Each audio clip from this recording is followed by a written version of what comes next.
O Brasil é um dos países que mais consome filmes de terror. E todo mundo conhece alguém que afirma que morre de medo de assistir esse gênero que nós tanto amamos. E é exatamente por isso que o programa de hoje foi feito, para tentar revelar os reais motivos desse pavor de filmes de terror. Pega sua pipoca, senta na poltrona e se prepara porque o programa de hoje vai ser foda para o fucking shit. What is it? Salve, salve, galera! Com certeza esse papo de hoje vai ser um papo diferente e por isso temos a certeza de que vai expandir a mente de muita gente por aí. Então já se inscreve no canal, ativa o sininho de notificações para você não perder não só a discussão de hoje, como as próximas discussões e as dicas que toda semana nós vamos trazer aqui para o canal. Quando assistimos a filmes de terror, o sentimento que prevalece, obviamente, é o medo. E é por isso que nós fomos buscar no dicionário Roais qual que era o significado da palavra. E eu me deparei com a seguinte definição: medo é o estado afetivo suscitado pela consciência do perigo ou que, ao contrário, suscita a consciência. É o seu cérebro emitindo um sinal de alerta para protegê-lo do provável perigo. Aí, ó. Você vai comer abacaxi pra caralho.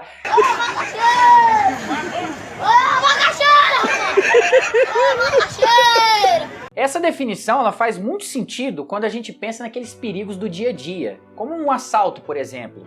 Agora, quando a gente está de frente para a tela assistindo a um filme de terror, vendo monstros, vendo zumbis, vendo criaturas assustadoras, por que esse mesmo medo, que era só para ficar no mundo real, ele é transportado para a ficção? É com o intuito de responder a essa pergunta que nós decidimos analisar o medo sobre 4 aspectos distintos: o biológico, o psicológico, o filosófico e o cinematográfico propriamente dito. Para a gente entender o aspecto biológico, a gente vai precisar voltar aí no ensino médio, nas aulas de ciências. Porque lá nós aprendemos que sentimentos como a ansiedade, o medo e o próprio estresse, eles fizeram com que o homem evitasse vários perigos. Mas além disso, fez também com que os homens pré-históricos e todos os que vieram após ele evoluíssem. E, consequentemente, toda a humanidade também. Quando nós, seres humanos, nos vemos diante de uma grande ameaça, o nosso próprio organismo já desenvolveu um sistema que é chamado de circuito do medo. Há uma liberação de várias substâncias no nosso corpo. Dentre elas, nós sofremos uma alta de dopamina, que é uma substância responsável por nos deixar mais atentos e alertas. Quando nós ficamos atentos, ficamos alertas e conseguimos enfrentar essa ameaça e resolver esse problema, a sensação que prevalece no nosso corpo é de relaxamento, de satisfação e de prazer. O problema começa quando esse conflito não é resolvido. Porque aí você tem um prolongamento da dopamina no organismo e aí começa a causar efeitos negativos, como confusão mental e fadiga. E é exatamente por isso que os filmes de terror não assustam o tempo todo. Eles geram aquela sensação de tensão, você tem aquela alta de dopamina, que você fica tenso, você fica apreensivo, você fica na defensiva, só que aquele conflito se resolve. Afinal, era apenas um gato, era apenas uma sombra da árvore na janela, não era nada, era apenas o vizinho que estava chegando. Aí você tem aquela sensação de relaxamento.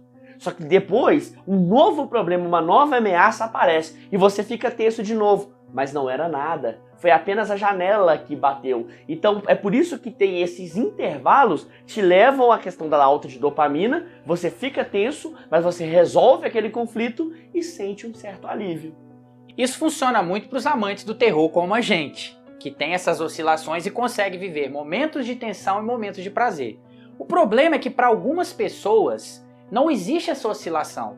Para ela esse conflito nunca se resolve, esse gato ele está sempre ali presente, essa sombra ela não some, ela não desaparece, então a pessoa fica o tempo inteiro tensa. Então ela não tem essas oscilações, esses picos, então como a dopamina a gente já disse, ela fica muito tempo no organismo e aí a pessoa começa a ter a confusão mental, a fadiga e ela vai fazer o quê? Ela vai repelir aquela experiência, ela não vai querer passar por aquilo ali, justamente porque aquilo começa a fazer mal para ela. A psicologia também tenta explicar por que existem pessoas que gostam tanto de filmes de terror, e nós nos enquadramos nesse grupo, e outras nem tanto. E para isso eles nos apresentam um mecanismo mental chamado distanciamento. Segundo o coordenador de Psicologia Médica e Psiquiatria, Paulo Dalgala Rondo, ele diz o seguinte: é preciso uma distância psicológica para que a narrativa de terror não fique real demais e saia do controle. Esse terror controlado da tela agrada grande parte do público porque eles sabem que depois da sessão a vida vai voltar aos eixos. Ele vai sair daquela situação aflitiva, vai voltar para uma realidade mais tranquila e vida que segue. É ali que meio que vai reger a diversão, que ele sabe que todo aquele mal em breve vai acabar. Essa tese se torna um pouco questionável, porque nós temos filmes mais antigos como Bruxa de Blair e O Albergue, ou até mesmo filmes de terror mais recentes como A Bruxa e Hereditário, que não tem esse final feliz meio que convencional.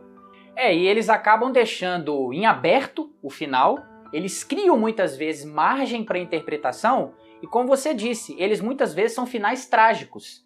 E isso acontecendo, você não tem um distanciamento quando o filme acaba. Você acaba carregando todo aquele sentimento que você teve ao longo do filme, dias, semanas e até meses depois de assistir o filme. A filosofia também tratou de lidar sobre esses sentimentos.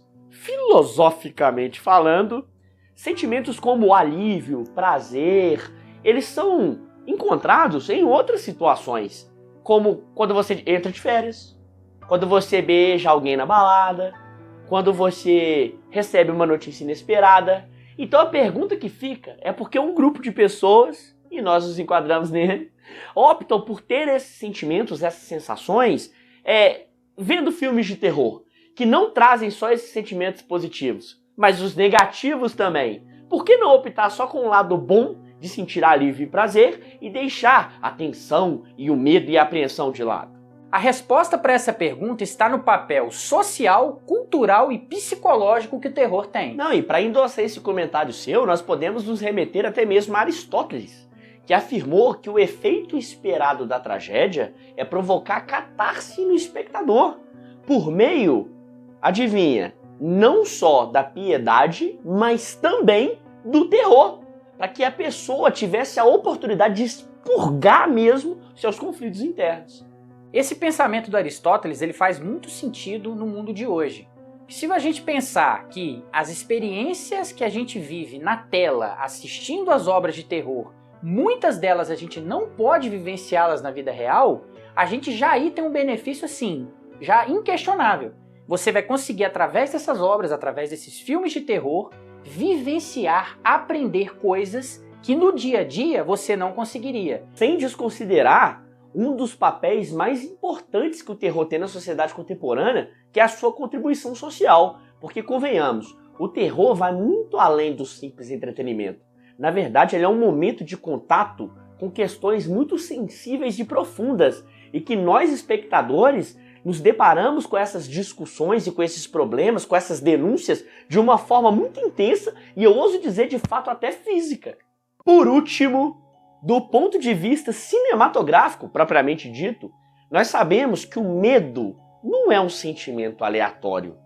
Na verdade, ele é um recurso utilizado e pensado para causar no espectador uma imersão super completa.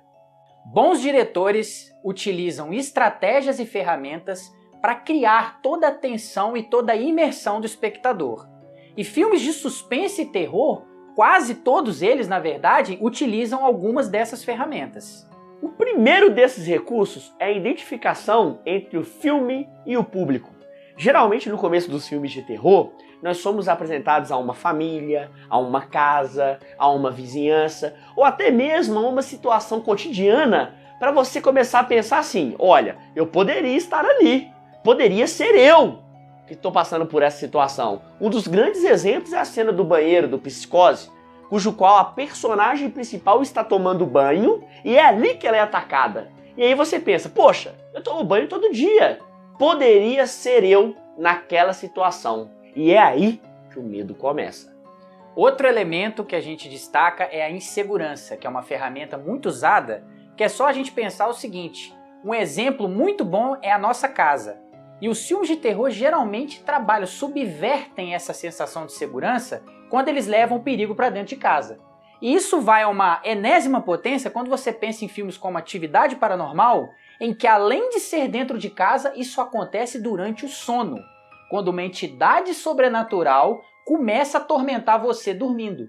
Você instantaneamente tem a sensação de que você se identifica com aquele personagem. Você fala, já pensou se eu estivesse dormindo e uma entidade viesse me atacar? A identificação é quase que instantânea. Geralmente os ambientes em filmes de terror são escuros, a falta de iluminação é muito presente. Então não faz sentido o que eu falei. Se é escuro e falta de iluminação é quase sinônimo, né? Não, imagina. Não, vou voltar. Ai, que burro, dá 0 pra ele. O último recurso a ser ressaltado é a privação dos sentidos. Geralmente nos filmes de terror, os ambientes são escuros, a porta ela sempre está entreaberta. Quando a personagem vai se esconder, geralmente é dentro do armário, debaixo da cama, ou seja, a nossa visão ela é muito restrita. Você não consegue ver de onde o mal vai se aproximar. Você não consegue enxergar quando o mal está te espreitando. Outro sentimento que nós somos muito privados... Sentimento? Tipo amor, ódio, né? Audição é um sentimento agora. Tá, quando você ouve Chris Staples, isso até faz sentido.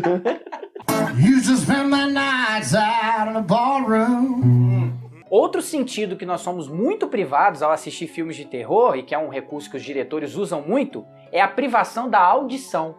Porque nós ouvimos ranger de portas, aquela trilha que eleva bruscamente, e esses recursos, na maioria das vezes, fazem com que a gente perca confiança nos nossos próprios sentidos. É claro que esses recursos não são uma cartilha obrigatória a ser seguida. Não é à toa que, principalmente com filmes mais recentes, nós vimos que vários diretores tentam subverter meio que esses recursos, essa cartilha. E esse tipo de filme que subverte essas convenções, muitas vezes acabam ganhando o status de cult ou de filmes mais contemplativos, mais artísticos, e acaba agradando uma grande parcela do público, fãs de filme de terror, um pouco menos convencionais. É inegável que existem diversos preconceitos com o universo de terror, com esse universo que a gente tanto ama. E é uma pena, porque muitas vezes as pessoas que não gostam do gênero, elas não gostam porque conhecem, elas não gostam porque têm preconceitos, porque têm ideias erradas do que é o cinema de terror, do que é a arte do terror. E a gente quer deixar aqui, inclusive, com uma mensagem final para vocês, o seguinte: o universo do terror, o universo de gênero, ele pode ser não só um instrumento, mas uma ferramenta que vai te auxiliar a purgar os seus conflitos, purgar os seus medos e atingir o sucesso e a felicidade. Porque é fato que os objetivos que a gente tem na vida, eles só são alcançados quando vencemos o medo. E o terror é uma arte, é um gênero que é capaz de te impulsionar e de levar você a lugares inimagináveis. Então, utilize-se dessa arte, passe a apreciar essa obra de uma forma diferente, e se você não conhece ainda, mas tem esses preconceitos, passe a conhecer e passe a desvendar o terror, porque com certeza ele vai impactar a sua vida. Esse vídeo com certeza foi o mais divertido de ser feito, porque como você disse aí nessa sua militância, ele conversou demais com a proposta do canal, que é aprofundar esse universo muito mais complexo do que parece, que é o universo do cinema de terror, e é por isso que nós queremos muito que essa discussão continue a ser suscitada aqui nos comentários. Então vocês que estão acompanhando o nosso canal, não deixem de escrever e falar mesmo da opinião, o que vocês acharam da conversa de hoje, para que a gente consiga de fato dar a devida importância que o horror carece e merece. E lembre-se, galera, não fiquem com medo de fixar o lema aqui do canal: consuma cultura, viva o cinema, porque terror também é arte. Até a próxima, galera!